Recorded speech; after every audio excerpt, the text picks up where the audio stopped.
24th, before the call between President Trump and President Zelensky on July 25th, before the Mueller hearing in front of this committee on July 24th, before all that, 16 of them had already voted to move forward on impeachment.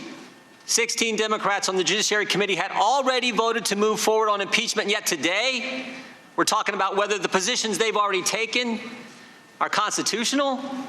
Seems a little backward to me. I mean, we can't get agreement. I mean, we got four Democrats or four people who voted for Clinton, and they can't agree. Yet today we're talking about the Constitution. Now, Professor Turley, you've been great today, but I think you were wrong on one thing. You said this is a fast impeachment. I would argue it's not a fast impeachment. It's a predetermined impeachment. Predetermined impeachment done in the most unfair partisan fashion we have ever seen. No subpoena power for Republicans. Depositions done in secret, in the bunker, in the basement of the Capitol. 17 people come in for those depositions. No one can be in there except a handful of folks that Adam Schiff allowed in those depositions. Chairman Schiff prevented witnesses from answering Republican questions. Every Democrat question got answered. Not every Republican question. Democrats denied Republicans the witnesses we wanted in the open hearings that took place 3 weeks ago. And of course, Democrats promised us the whistleblower would testify and then change their mind. And they changed their mind. Why? Because the whole world discovered that Adam Schiff's staff had talked to the whistleblower, coordinated with the whistleblower with no firsthand knowledge, bias against the president, who worked with Joe Biden, whose lawyer in January of 17 said the impeachment process starts then. That's the unfair process we've been through. And the reason it's been unfair, let me just cut to the chase. The reason it's been unfair is because the facts aren't on their side. The facts are on the president's side. 4 key facts: will not change, have not changed, will never change. We have the transcript. There was no quid pro quo in the transcript. The 2 guys on the call, President Trump and President Zelensky, both said no pressure, no pushing, no quid pro quo. The Ukrainians, third, didn't know that the aid was held up at the time of the phone call. And fourth, and most important, the Ukrainians never started, never promised to start, and never announced an investigation in the time that the aid was paused. Never once. But you know what did happen in those 55 days that the aid was paused?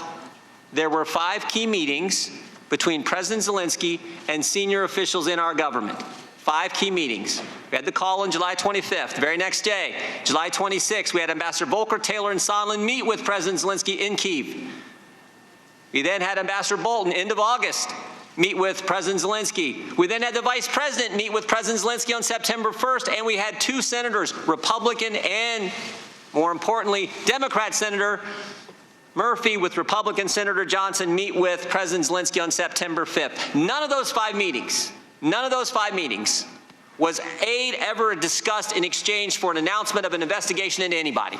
Not one of them. And you would think the last 2, after the Ukrainians did know the aid was being held, you would think it would come up then, particularly the one where you got Senator Murphy, the Democrat, there talking about it.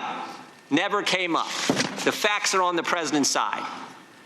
But we got an unfair process because they don't have the facts. We got an unfair process, most importantly. And this gets to something else you said, Mr. Turley. And this is scary. How mad the country, I mean, that was so well said. This is scary. The Democrats have never accepted the will of the American people. To Mr. Turley's point, 17 days ago,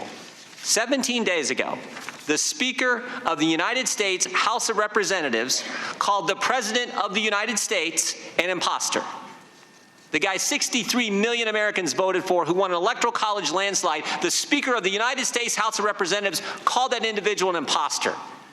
That is not healthy for our country. This is not healthy. The facts are the facts. They are on the president's side.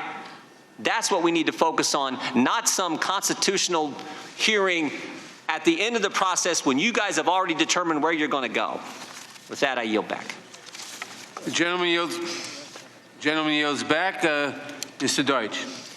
Thank you, Mr. Chairman. Mr. Chairman, this month we commemorate the 75th anniversary of the Battle of the Bulge. My late father, Bernard Deutsch, then Staff Sergeant Bernard Deutsch, received a Purple Heart fighting in the frigid Ardennes.